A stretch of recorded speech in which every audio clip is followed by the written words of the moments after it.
وہ وسعت ظرفی کا مظاہرہ کرے، اور اگر شوہر کے ذہن میں شکوک و شبہات ہے یا کوئی اعتراض ہے اپنی بیوی کے بارے میں تو بیٹھ کر اس مسئلے کو حل کرے، اور شوہر کے ذہن میں جو شکوک و شبہات ہے اس کا ازالہ ہو جائے۔ ہمارا اگلا سوال مفتی محمد نعیم صاحب سے ہے۔ مفتی صاحب، حیات محمد پشاور سے سوال کرتے ہیں، اگر کوئی شخص یہ کہے کہ میں جس سے بھی شادی کروں، شادی کے بعد اس کو طلاق، تو کیا جب بھی وہ شادی کرے گا طلاق واقع ہو جائے گی؟ بسم اللہ الرحمن الرحیم۔ اس کو یوں کہیں گے، صاحب ہدایہ نے اس مسئلے کو واضح کیا۔ مسئلے کے احناف میں اگر کسی نے شادی سے پہلے کسی عورت کو کہا، یا جیسے کہ مطلق سوال کے اندر ہے کہ جی میں جس سے بھی شادی کروں تو اس کو طلاق ہے، تو پھر جب یہ شادی کر لے گا تو اس کو طلاق واقع ہو جائے گی۔ مسئلے کا احناف میں یہی مسئلہ ہے۔ اگرچہ امام شافعی رحمۃ اللہ علیہ وہ یہ فرماتے ہیں کہ لا طلاق قبل النکاح، کہ یہ حدیث ہے نبی کریم صلی اللہ علیہ وسلم کی کہ نکاح سے پہلے طلاق نہیں ہے۔ لیکن بہرحال چونکہ یہ ایک یمین کی صورت بن جاتی ہے، قسم کی صورت بن جاتی ہے، تو اس وجہ سے جب وہ طلاق کرے گا تو نکاح کرے گا تو اس کو طلاق ہو جائے گی۔ اگلا سوال مفتی محمد لقمان امین صاحب سے ہے۔ مفتی صاحب، جاوید خان ملتان سے سوال کرتے ہیں، کوئی سرکاری ملازم رخصت بیماری کی تنخواہ لے سکتا ہے جبکہ وہ صحت مند اور ڈاکٹر سے فرضی سرٹیفکیٹ حاصل کر کے پیش کر دے، کیا یہ رقم اس کے لیے حلال ہوگی؟ بسم اللہ الرحمن الرحیم۔ دیکھیے، جب بھی کہیں آدمی ملازمت کرتا ہے تو ملازمت میں کچھ دنوں کی چھٹی استحقاقاً آ جاتی ہے۔ کچھ معروف چھٹیاں ہوتی ہیں، معروف چھٹیاں ہیں جیسے ہفتہ وار چھٹی آتی ہے یا کوئی سرکاری چھٹی آ جاتی ہے، اور استحقاق کی چھٹیاں جیسے سرکاری اداروں میں، بعض اداروں میں 2 ماہ کی چھٹی ہوتی ہے سال بھر کی، بعض اداروں میں اس سے کم بیش ہوتی ہیں۔ ایسی چھٹیوں کی تنخواہ تو ٹھیک ہے، معروف ہے، اس میں تو کسی کو اعتراض نہیں ہونا چاہیے۔ تاہم اگر کوئی آدمی خواہ مخواہ چھٹی کرے اور اپنے آپ کو بیمار ظاہر کرے، حقیقت میں بیمار نہ ہو، تو ایسی صورت میں چونکہ اس نے غلط بیانی کی ہے، جھوٹ پر مبنی سرٹیفکیٹ بنوایا ہے اور وہ پیش کیا ہے اور اس کی بنیاد پر تنخواہ وصول کی ہے، تو یہ غلط بیانی کی وجہ سے اس کو غلط بیانی کا گناہ ضرور ہے۔ باقی رہ گئی یہ بات کہ اس کے لیے اس تنخواہ کا اور اس رقم کا استعمال کرنا کیسا ہے، تو جب سرکار کی طرف سے اسے یہ رقم دے دی گئی معاوضے کے طور پر، اگرچہ اس نے اپنی چھٹی کو غلط بیانی کے ساتھ جوڑا، یعنی حقیقت میں وہ بیمار نہیں تھا لیکن اس نے بیماری ظاہر کر کے اپنی چھٹی لی اور تنخواہ وصول کی، تو یہ تنخواہ اس کے لیے حلال طیب نہیں ہے۔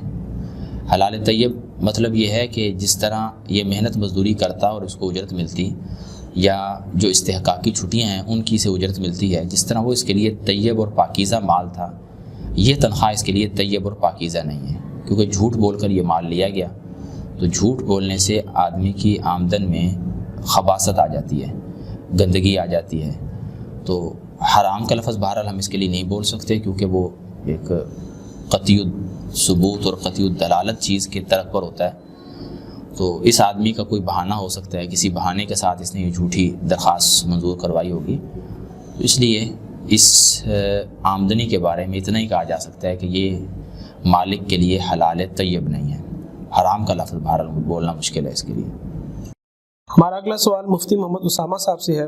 مفتی صاحب، حاجی عبد الرحمن صاحب خوشاب سے سوال کرتے ہیں، ہمارے علاقے میں پرانی مسجد شہید کر کے نئی مسجد تعمیر کی گئی ہے، پرانی مسجد کے محراب والی جگہ اور کچھ باقی جگہ بچ گئی ہے، کیا ملحقہ گھر والے اس جگہ کو بطور صحن استعمال کر سکتے ہیں؟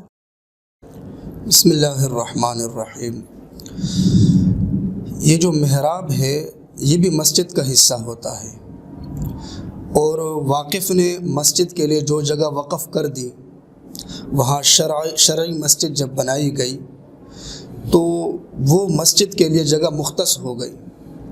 اب اوپر کی طرف سے عرش تک اور نیچے کی طرف سے تحت الثری تک وہ مسجد کے لیے مختص ہے، وہاں پر نہ کوئی فلاحی ادارہ بنا سکتے ہیں، یعنی ایک مسجد کو گرا کر دوسری مسجد بنائی جائے اور جگہ بچ جائے جیسے کہ سوال میں ذکر ہے، نہ تو وہاں پر کوئی ادارہ بنا سکتے ہیں، نہ وہاں پر کوئی عمارت وغیرہ بنا سکتے ہیں، نہ اس کو کسی اور مقصد کے لیے استعمال کر سکتے ہیں، بلکہ اس کا احترام ایسا ہی ضروری ہے جیسے کہ مسجد کے حصے کا احترام کیا جاتا ہے، لہٰذا بطور صحن اس کو استعمال نہیں کر سکتے۔ ہمارا اگلا سوال مفتی محمد نعیم صاحب سے ہے۔ مفتی صاحب محمد ندیم فیصل آباد سے سوال کرتے ہیں، جو عورت اپنے شوہر کا جائز حکم نہ مانے اس کے بارے میں شریعت کا کیا حکم ہے؟ خامن کا اللہ تعالیٰ نے قرآن کریم میں اور احادیث میں ایک مقام اور رتبہ ذکر کیا ہے۔ خامد کو بہت زیادہ عزت سے نوازا گیا ہے، قرآن نے خود نوازا ہے اور حتیٰ کہ احادیث بھی موجود ہیں۔ تو اس لیے عورت کو یہ چاہیے کہ اپنے جائز کاموں میں خامد کی اطاعت کرے۔ باقی رہ گئی بات کہ اب سائل کے ذہن میں کیا جائز ہے کیا ناجائز ہے، تو اس کے بارے میں سوال کرنے والوں سے ریکویسٹ یہ ہے کہ جب وہ اپنا سوال کریں تو سوال کو واضح کریں کہ جی صورت بنائیں کہ جی یہ صورت پیش آئی ہے، بس اس کو ایک مطلق جو ہے نا ایسے بیان نہ کر دیا جائے، اس لیے کہ بہت ساری ایسی چیزیں ہیں کہ لوگ اس کو جائز سمجھتے ہیں اور وہ جائز حقیقتاً نہیں ہوتی۔ اس کی چھوٹی سی ایک مثال یہ ہے کہ جی جو ہے نا وہ کیا بیوی جو ہے نا کوئی ایسی ذمہ داریاں کہ وہ بیوی کے ذمہ نہیں ہے، لیکن خامد اس کو سمجھتا ہے کہ یہ اس کے لیے ضروری ہے اور اخلاقی طور پر وہ اس کے لیے ہے، لیکن شرعی طور پر اگر نہ بھی کرے تو اس کے لیے کوئی ضروری نہیں ہے۔ بہرحال بات لمبی ہوتی جا رہی ہے، خلاصہ کلام یہی ہے کہ جائز کاموں میں عورت کو خامد کی اطاعت وہ لازمی ہے، ضروری ہے۔ اگلا سوال مفتی محمد لقمان امین صاحب سے ہے۔ مفتی صاحب محمد حمزہ اٹک سے سوال کرتے ہیں، آج کل یہ رجحان بڑھتا جا رہا ہے کہ نوجوان خواتین غیر شادی شدہ بغیر محرم کے بیرون ملک یا اندرون ملک دوسرے شہروں میں جا کر نوکری یا تعلیم وغیرہ حاصل کر رہی ہیں، کیا یہ جائز ہے؟ بسم اللہ الرحمن الرحیم۔ دیکھیے سوال میں غیر شادی شدہ خواتین کا دو مقصد کے لیے سفر کا ذکر ہے، ایک تعلیم کے لیے اور ایک روزگار کے لیے۔ جہاں تک روزگار کا تعلق ہے تو یہ ذمہ داری خواتین پر شریعت نے ڈالی ہی نہیں ہے۔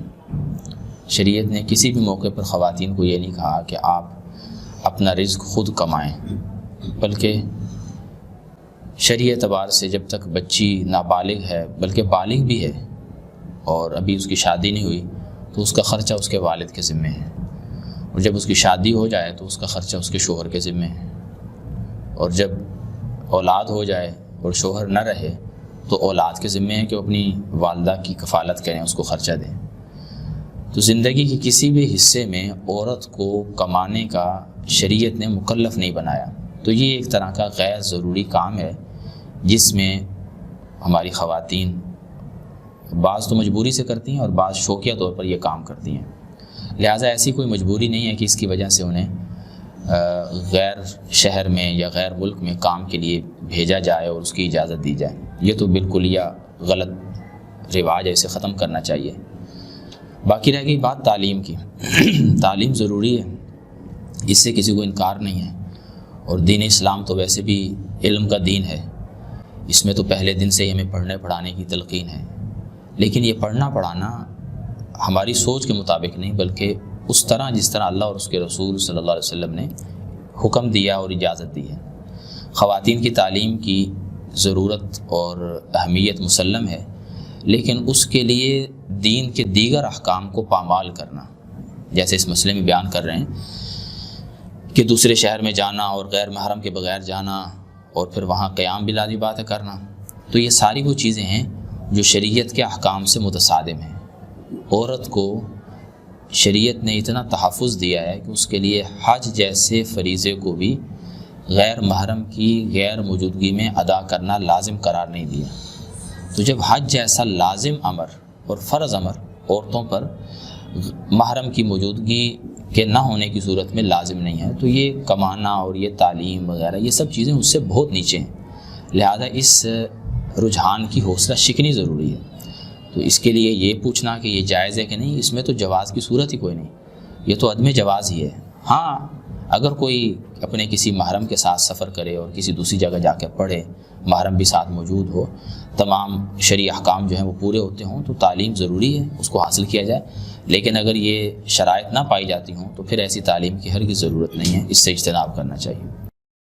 ہمارا اگلا سوال مفتی محمد اسامہ صاحب سے ہے۔ مفتی صاحب، جمشید دانش گجرات سے سوال کرتے ہیں، رخصتی سے قبل طلاق کا کیا حکم ہے؟ اچھا، نکاح کے بعد اور خلوت صحیحہ اور رخصتی سے قبل۔